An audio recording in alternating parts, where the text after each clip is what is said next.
All right, district breakdown time, and wait a second, my man's on location. What that looks I'm on like? location.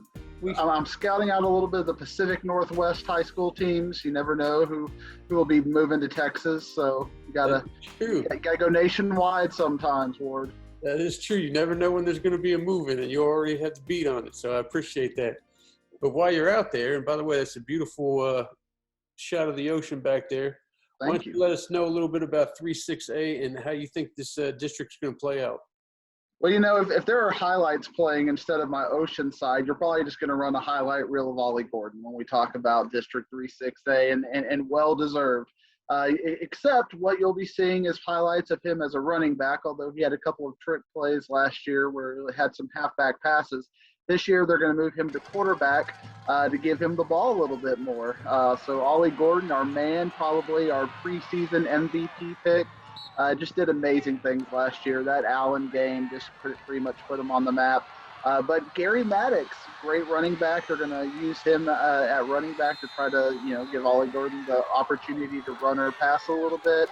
But what I really am excited about with Euless Trinity, and this is why they're the team to beat, they're going to have 4 first-team all-district linemen returning. So, they're going to have some really good protection for Gordon and Maddox. And 75% of the secondary made it first team last year, and they're all coming back. Euless Trinity is pretty much loaded. And when I was doing some prep for this, I don't even know how this is mathematically possible, Ward, but, you're a big Euless guy. They had 7 linemen make first or second team linemen last year. This is the kind of rotation and depth that Trinity has. We talk about those hogs. This is a team to beat.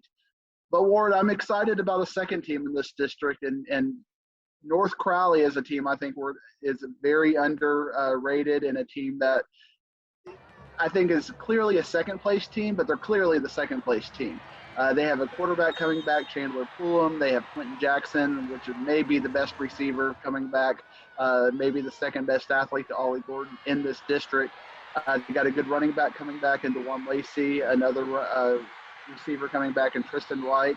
So North Crowley is my second-place team. So I think we got first-place Trinity, North Crowley second place, and then what I have the Tier 3 teams, I have is Boswell, Haltom, and Weatherford. I think they're all going to be battling for the last 2 playoff spots.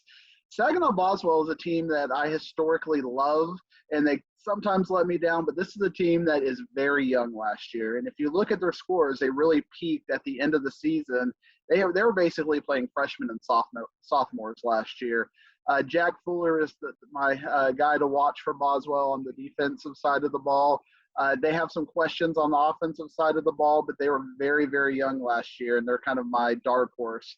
I would slot them, if you asked me today, as my third-place team, with Haltom and Weatherford fighting for that last playoff spot. Weatherford's going to have a new coach.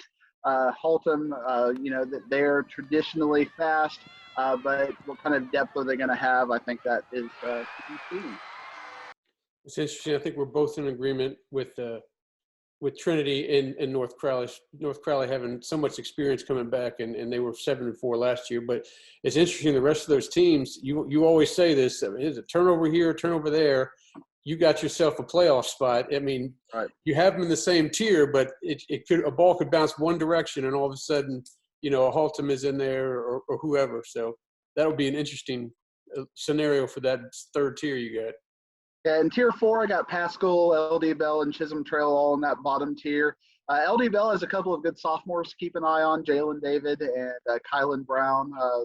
David is the running back for LD Bell, and Kylan Brown is the defensive end for LD Bell. I think Chisholm Trail has a good running back, and Bryce Hollingsworth, he was a sophomore last year. So you got those kind of players. You never know what you're going to have with that. You talk about the turnover here, turnover there. Tier 3 and Tier 4 is not separated, in my opinion, by very much. So you could see either of those teams swap with each other. But if I had to bet today, I go with Boswell and Weatherford as my last 2 playoff teams in this district. Excellent. Well, I hope you have enough per diem there to stay one more round for us in the Pacific Northwest, so we can talk 4-6A next week. I think I can do it for you. That's it. Stress that dollar.